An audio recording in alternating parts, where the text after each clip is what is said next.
Hi, welcome back to Mechanical PE Exam Prep. This is Dan. Today we're going to do a problem on combustion. Propane, C3H8, has been chosen as the fuel for a new furnace. The fuel is combined with atmospheric air supplied at 14.7 psi, 80-degree dry bulb, and 70-degree wet bulb air. ORSAT tests have been taken, and the products of combustion have been determined as follows. We have some carbon dioxide, oxygen, nitrogen, and no carbon monoxide or sulfur dioxide. The furnace stack is very high, and it's feared that the combustion gases will cool significantly as they rise. So it's desired to keep the furnace combustion gases at least 250 degrees hotter than the water vapor's dew point temperature. If the pressure in the stack is 14.5 psi, what is the minimum temperature to which the combustion gases can be cooled? So I've drawn a picture of our furnace here, and we have some propane coming in and some air. But what is air? Air is nitrogen and oxygen in a particular ratio, and potentially some water vapor if it's not dry air. We happen to have been given not only a dry bulb temperature, but also a wet bulb temperature. That's not the same. So this isn't dry air. It must have a little bit of water vapor in it. And it's atmospheric air, so it's at atmospheric pressure, 14.7 psi. Then coming out, we have these products, and we know the relative volume of those products on a dry basis. We don't know how much water vapor comes out. And that's going to be important because what we're looking to find out is the temperature of the stack gases. They want to keep the stack gases 250 degrees higher than the temperature at which the water vapor in the product gas, in the stack gas, would condense, or the dew point. That's what we're going to be finding out. And we know the pressure of the stack gases as well. They've given it to us as 14.5 psi. So let's outline how we're going to approach this problem.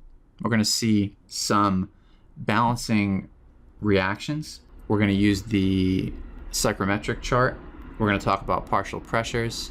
And I think we'll see that there's quite a few concepts actually rolled into this problem.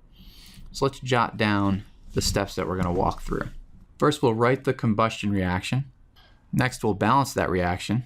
Then once that reaction is balanced, we'll know how much water is in the products. So we're going to find the volume fraction of water vapor in the products. After that, we'll find the partial pressure of the water vapor. And lastly, we'll use the steam tables to look up the saturation temperature for that pressure. Okay, so let's get started on that first part of writing out the combustion reaction. So coming in, we have for the reactants some propane, and that's being combined with air, which is oxygen and nitrogen. And I'm leaving some space here for the coefficients so we can fill them in later. And we know there's some water vapor in the air because we were given a wet bulb temperature, so we'll include H2O as a reactant as well. I'm actually going to work on two lines so that I have plenty of room. And then for the reactants, we have CO2, we have some unused oxygen, so O2, nitrogen, and we have some more water vapor.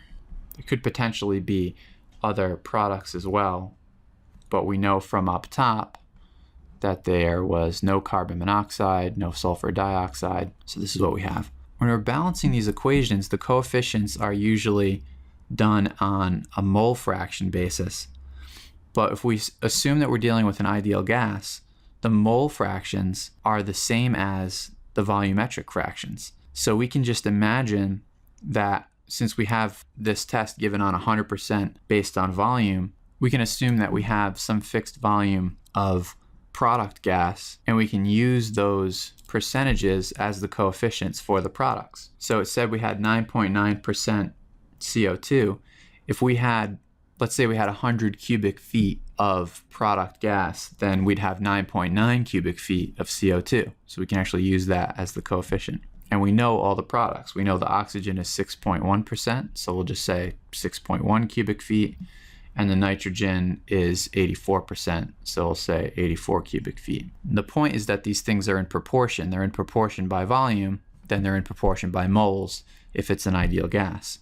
Now, since we know these on a dry basis, these three are adding up to 100%, but we don't know the associated volume of H2O in the product. So that's going to be additional. That won't be based on 100%. That'll be something additional. Okay, so how are we going to go about doing the second part where we try to balance this equation? Now let's start with the nitrogen. So nitrogen basically doesn't participate in the reaction. So if there's 84 parts in the products, then there must have been 84 parts in the reactants. So right off the bat, I can put 84 right here. That's basically passing through without participating. Now the other thing to realize is that when you have air, nitrogen and oxygen always appear in a particular ratio. So I opened up the MERM and checked out page 21.8, table 21.6. And what you find out is that for every 4.773 volumes of air, so you could say cubic feet, say 4.773 cubic feet of air, one of those cubic feet is going to be oxygen. And the rest is basically going to be nitrogen. Call it 3.773 of nitrogen. There's a few other trace elements in air, but it's more or less negligible, and these ratios will suffice for most combustion problems. And that's assuming it's dry air. This does not account for water vapor in the air because it can be more or less humid.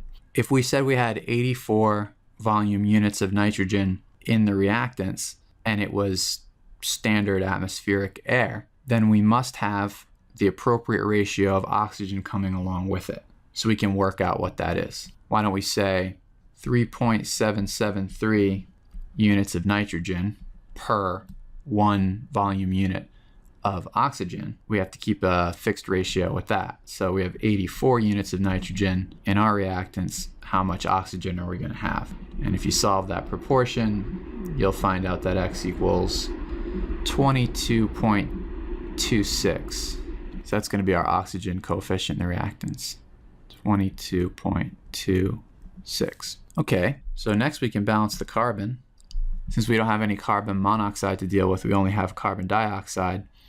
We can balance the C in the carbon dioxide with the C in the propane. We could say if the coefficient of the propane is X, then we could say 3X equals 9.9. So X is going to equal 3.3. So that'll be our coefficient for the propane. And now the other two things that we want to balance are H and O. But unfortunately, we have a problem here because O appears in two things, oxygen and water vapor on the reactants, and then oxygen and water vapor on the products. And then hydrogen appears in propane and water vapor, and then water vapor on the products. So the fact that we don't know the coefficient for water vapor in either the reactants or the products makes it impossible to balance the H and O. So we're going to need some more information before we can proceed with the balancing. And the question is, how can we find the volume of water vapor that's in the air before it enters the furnace? Well, you may recall that we were given the dry bulb and the wet bulb temperature. The dry bulb temperature was given to us as 80 degrees Fahrenheit, and the wet bulb temperature was given to us as 70 degrees Fahrenheit. And if you know two things about the conditions of air, then you can use the psych chart to look up everything else about that air, whether it's the absolute humidity or the specific volume or anything else you might want to know. So I actually did that, and I'll pull up the snippet of the psych chart and paste that in here. Okay, so I marked up on here, if we have 80 degrees dry bulb, that's on the horizontal axis, and 70 degrees wet bulb, which is on this curved part here, then we can find the intersection of those two, and that is the condition of our inlet air. And this now is a little hard to see, but there's these diagonal lines that go up and down like that. That's the specific volume. So there's one here that says 14 cubic feet per pound of dry air, and there's one here that says 13.5. So our point is about, if you draw a line between those two, I'd say it's about a fifth of the way from the 14 one. So call it 13.9 cubic feet per pound of dry air. So that's the total volume of the dry air plus whatever amount of water vapor is in that air. It's the specific volume. It's the volume of the air and its moisture per unit mass of the dry air. So that's a key thing to understand. So take some time to stare at the psychrometric chart if that's not something that you're automatically comfortable with. So I'm jotting that number down, and that's literally a direct takeaway from these two facts, the dry bulb temperature and the wet bulb temperature. But our question again is, how can we find the volume of water vapor in the air? So if we know the specific volume, then that's the volume of both the dry air and the moisture. We want to know the volume of the moisture in the inlet air. So let me ask you this question. What would be the volume if it was dry air? And there's a couple ways to come at that. One way would be to come right down that vertical line to where the dry bulb temperature is 80 degrees, but the relative humidity is 0. So you could say there's no moisture in the air, it's dry air. And you could do the same thing. Here's the 13.5 specific volume line, and it's still to the right of that line, but not by as much. So I estimated it to be about 13.6 cubic feet per pound of dry air, and it's all dry air. Another way that's pretty quick and easy to do is, you remember PV equals MRT, right? PV equals MRT, where M is the mass. So you also know that the specific volume, little v, is big volume over mass. So you can make a substitution there. You can divide by mass on both sides, and then you can say P little v equals RT, since little v basically contains the mass once it's divided over. And then you can solve for the specific volume. Say V equals RT over the pressure. Well, what is R? R for air is 53.35 foot-pounds force per pound mass Rankine. And the temperature has to be in Rankine. So we're going to call it, it's 80 degrees plus 460, so we'll say 540 Rankine. And now it's divided by the pressure. It's atmospheric air, so it's 14.7 pound force per inch squared, right, because it's PSI. But we don't want inches, we want feet, so we'll multiply it by 144 square inches divided by 1 square foot. And now let's get rid of some units. Inches squared goes away, Rankine goes away, pound force goes away. We are left with foot squared, which is going to go all the way up to the numerator, so it's cubic feet divided by pound mass. So the specific volume is, I get 13.61 cubic feet per pound mass, and that's pound mass of dry air. That's a little bit of interpreting the results, which is almost exactly what we picked off of the chart.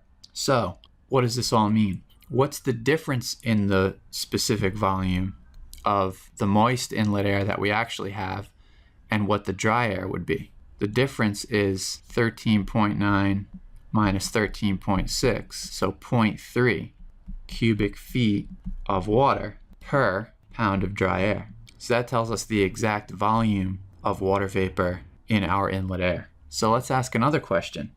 What's the ratio of the volume of the water vapor to the dry air? I'll write that down. So in other words, up here we have this 13.9 cubic feet per pound of dry air. Out of that 13.9, 0.3 is the water vapor and 13.6 is the volume of the dry air. My question is, what's the ratio of the volume of the water vapor to the dry air in that moist air?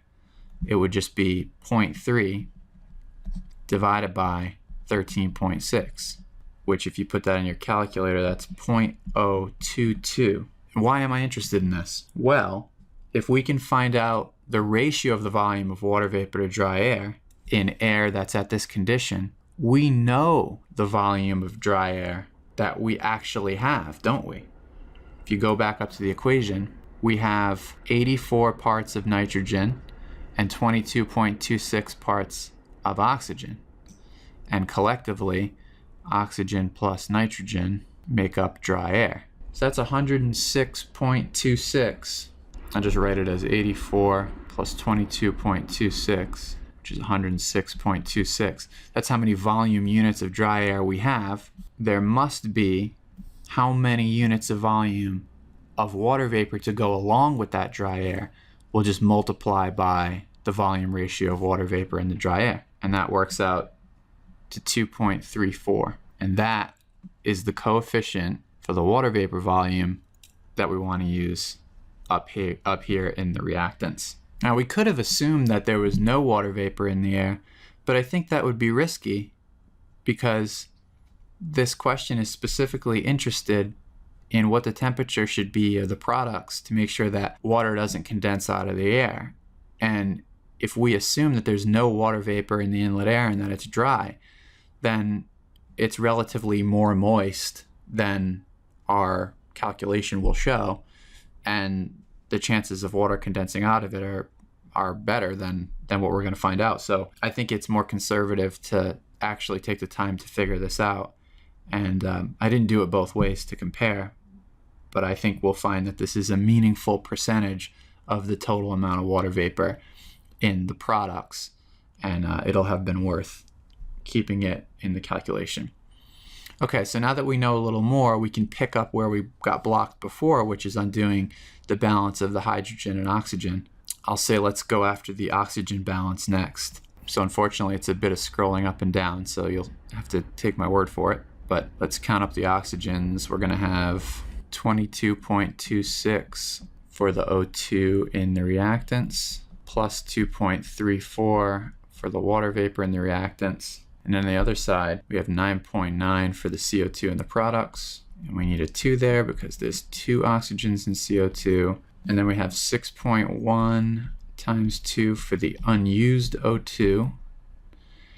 And lastly, we have X, which is the unknown amount of oxygen in the products. That'll be the coefficient of the H2O in the products. And if you work that out, 46.86 on the left side equals 32 plus X. And so X equals 14.86, and that's the coefficient on our water vapor in the products. So we're more or less done balancing the reaction. You might be wondering, what about hydrogen? Did we forget to balance hydrogen? Well, we've defined all the coefficients, so we should be done. So it would seem that hydrogen would have to be balanced, unless of course we've made some bad assumptions. So I don't suggest you do this in a test environment, but I think it's worth taking a minute now just to give it a quick check. It's good practice, and it's a good sense check. So I'll just do a quick little H balance here. On the left side, we have 8 times 3.3 plus the water vapor, 2 times 2.34. And if that worked, I'll say, will it equal, as a question mark, only the H2O in the products, so 14.86. And on the left, I get 31.1, and on the right, I get 29.7.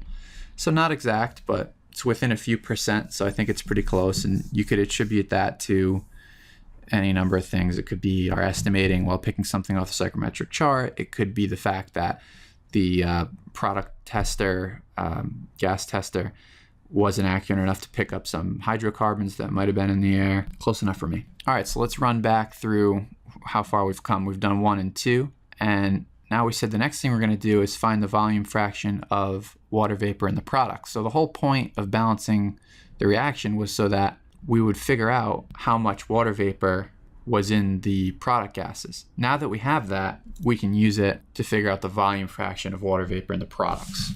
So the volume of the products was originally done on a dry basis. That is to say, it was out of 100%. And now we've tacked on an additional 14.86 volume units onto that. What percentage of the total is water vapor? For that, we can say 14.86. I could add them all up here, but it adds up to 100. So it's just 114.86. If you like, you can do the 84, 9.9, 6.1, and then the new 14.86. And that works out to 0.129, or 12.9%. That's the percent of the product gas that is water vapor by volume. So now we want to find the partial pressure of that water vapor. Well, we're assuming this is an ideal gas. A really key thing, and I think it's worth having a read through a couple of paragraphs in the MERM regarding this. If you check out page 2318, specifically figure 23.8, it makes a great point. For an ideal gas, the volume fraction is the same as the mole fraction, which is the same as the partial pressure ratio. And that's kind of a concept we've been using throughout this problem. We've been using as coefficients for our balanced reaction these volume-based numbers, but it's really the same as if we were using the number of moles in balancing an equation, assuming it's an ideal gas. It's also the same as the partial pressure ratio. So whatever percentage of the total volume a given molecule makes up, it will have a corresponding contribution to the pressure. So that's a little abstract. Let's actually put that into practice for our situation. We know that the pressure of the product gases is 14.5 psia because that was given to us. So what I'm saying is that if 12.9% of the product by volume is water vapor, then its partial pressure is 12.9% of the total pressure. So the partial pressure of water vapor equals 0.129 times 14.5 psia. And that's 1.87 psia. So that's really important, and I think it can be counterintuitive if someone were to say, what's the pressure of water vapor in the air? It seems like if the air is at or near atmospheric pressure, maybe it's 14.7 or in this case 14.5, you would think that water vapor is at 14.5 psi, but it's not. Its partial pressure is only 1.87, and the other things in the air, nitrogen, oxygen, whatever else, are making up the rest of that pressure. And since nitrogen makes up most of the volume, it has the biggest partial pressure by a lot.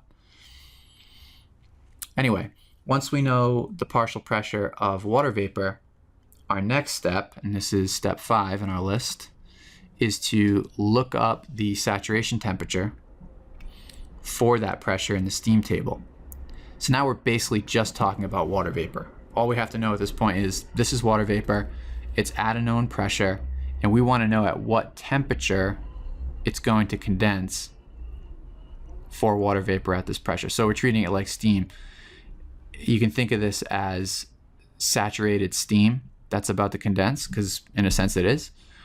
Or if you're thinking about the psych chart, you can think about it as the left side of the curve.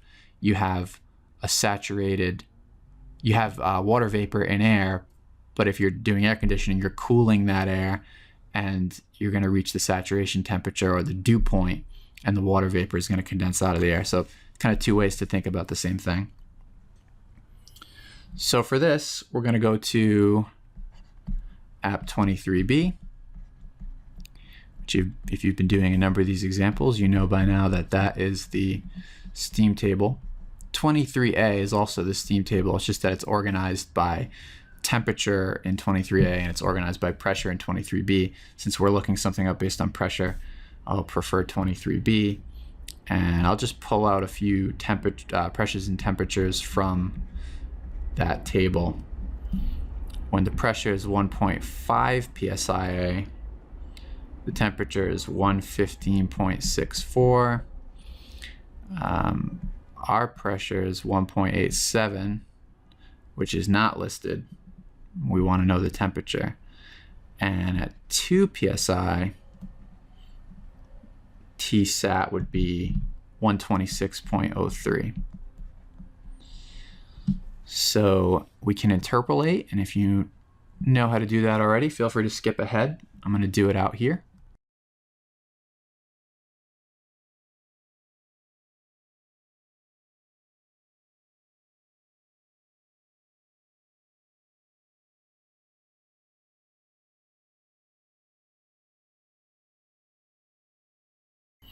Okay, so the temperature would be 123.3.